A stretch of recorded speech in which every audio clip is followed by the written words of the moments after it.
That's Mr. Depp on the plane, but he expects you to believe him that he didn't have anything to drink on that plane except for maybe one thing of champagne. That's what he expects you to believe. He's talked about blackouts. Blackouts where he doesn't remember what happened. He blamed them only on opiates, but we know they happen throughout. But he doesn't remember what's happened.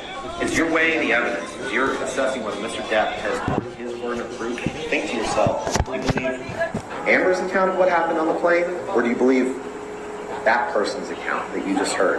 But actually, you can look at his account from a few days later, May 30th, in which he told, again, Paul Bettany, he said, drank all night before I picked Amber up to fly to LA.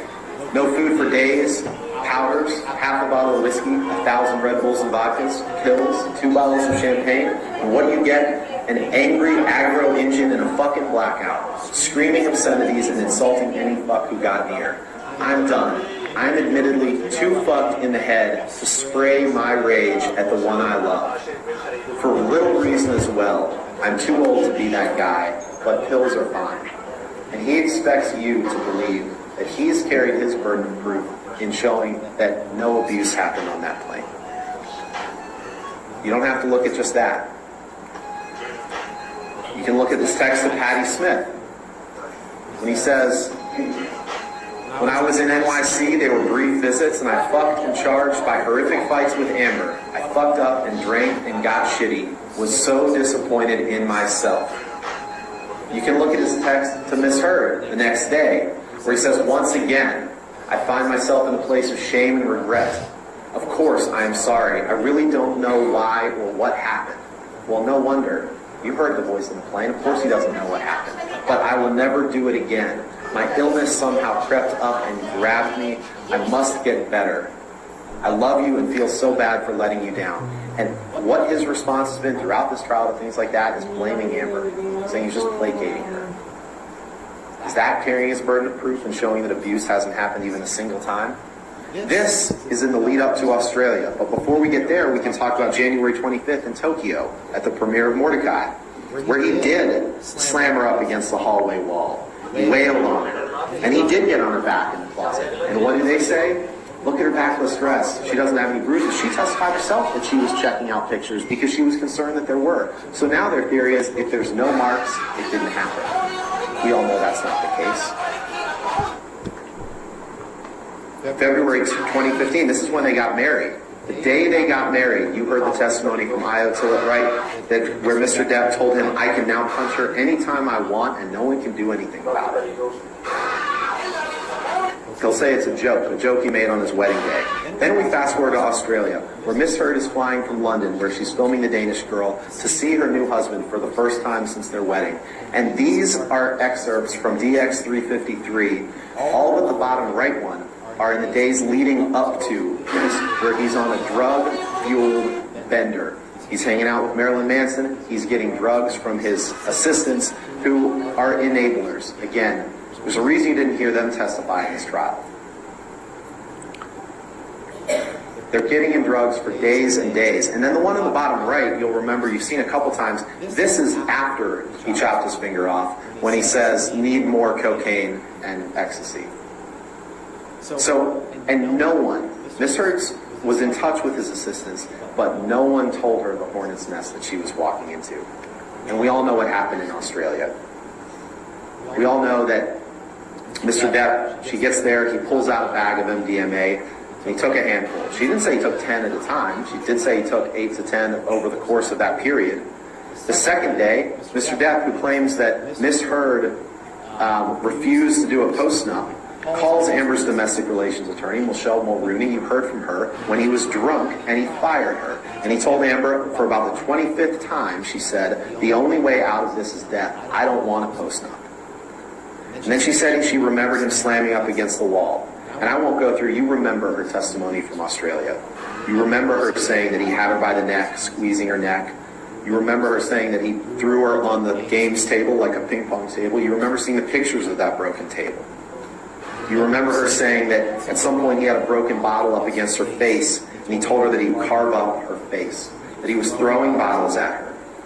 He's throwing bottles one after another, and I could feel glass breaking behind me, and you've seen the evidence of that.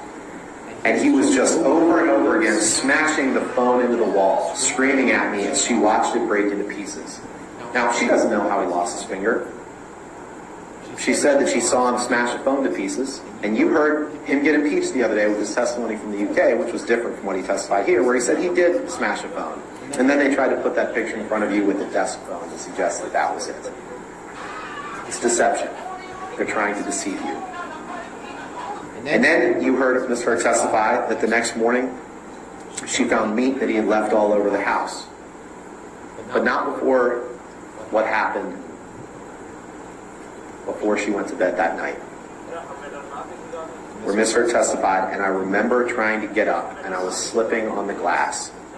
I was wanting to move. I felt this pressure in my pubic bone. I remember just not wanting to move because I didn't know if it was broken.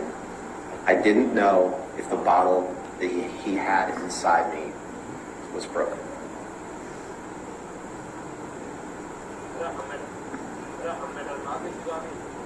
This is the next morning.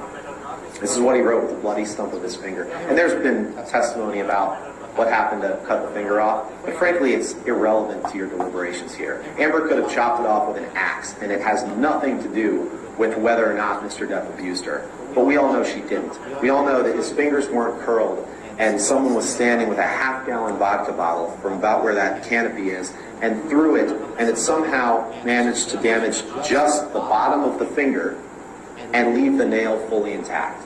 We all know that didn't happen. Mr. Depp knows it didn't happen. We'll see some evidence of that. But here, he writes about her ambitions, starring Billy Bob and Easy Amber. He talked about controlling jealousy, talked about him not wanting her to act. Dawn Hughes testified how that is a form of intimate partner abuse. Here he's writing on the mirror again, and they try to blame her and say that she wrote "Call Carly Simon." She didn't write that. Who was the lunatic in the house? Who was writing everywhere? There's no evidence she wrote that. She testified she doesn't even know who Carly Simon was until she was told. This is some of the evidence. Mr. Depp told you a couple different stories the other day about the evidence on the right. He claimed that was the handle of vodka between those two beer cans there. But then under cross-examination, he admitted it's not. That there's not enough glass on the floor, that there's no handle of vodka on the floor. But what there is in the picture on the right is evidence of when he was throwing bottles past Amber's head and breaking that plate glass window. More writing. More abuse on the right. Imagine having a painting area where you're drawing two canvases and you and your husband get in a fight, and while you are asleep that night, he takes the bloody stump of his finger and dips it in paint and destroys your paintings. Ladies and gentlemen, that's abuse. Good luck and be careful at the top. And this is a good chance to talk about Mr. Depp's controlling and jealous rage and his desire to control Amber's career. He didn't want her to act. As early as 2013, he tells his sister, "I don't need actress bullshit and her fucking ambition." He tells her in this recording,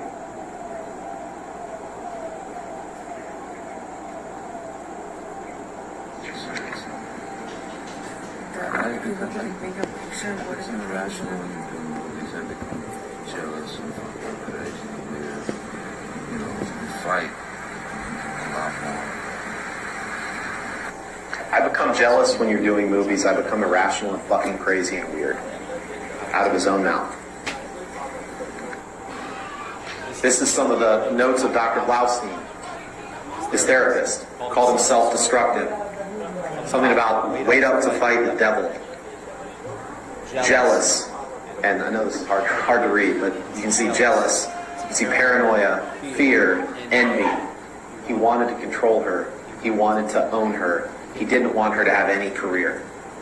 And then he says things like, "I have other uses for your throat, which do not include injury."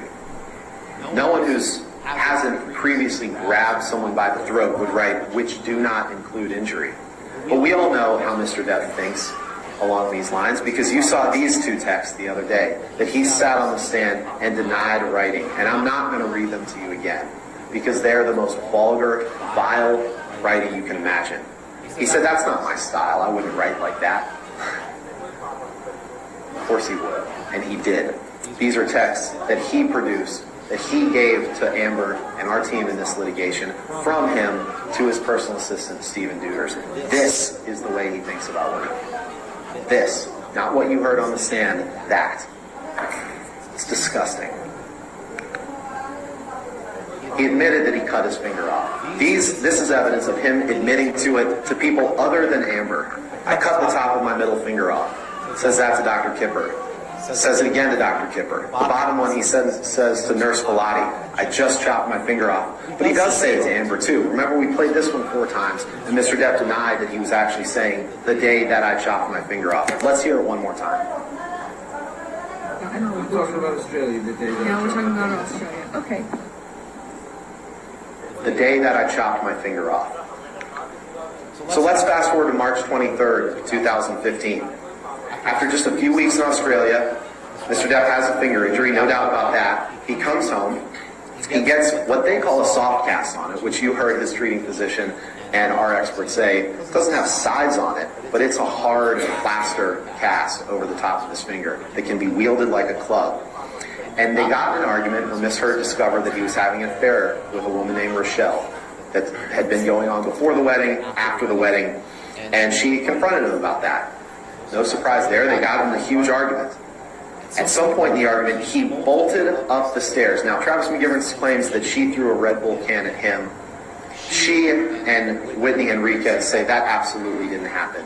But even if you believe Mr. McGivern, at some point, Mr. Depp went up the stairs. He went to the fight. This is the man that claims he always wants to run, and this time he had his bodyguard with him. So he could have just walked out the door, but he runs up the stairs, and Miss Enriquez is standing on the precipice of the stairs, and Amber admitted that when she thought he was about to push her down the stairs, as he's grabbing at her and Amber with his free hand and trying to club them with the casted hand, that she said, I punched him square in the face. I punched him square in the face. And they showed you a picture of the shiner that she had, that Mr. Depp had. Miss Heard doesn't deny that. They're trying to say she's the abuser for defending herself and her sister from this animal who's running at them. This person that they claim couldn't possibly have done this because he had a hurt finger. Yet he could have done this. This is what Mr. McGivern said was rearranging her.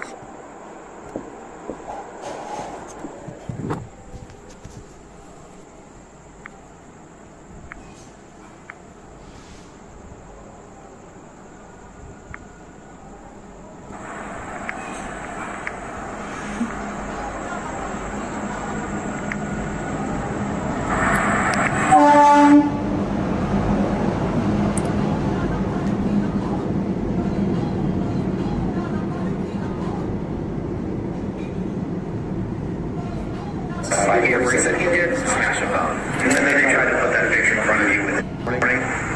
So she found meat that he left all over the house. But now we're worried what happened before she went to bed that night.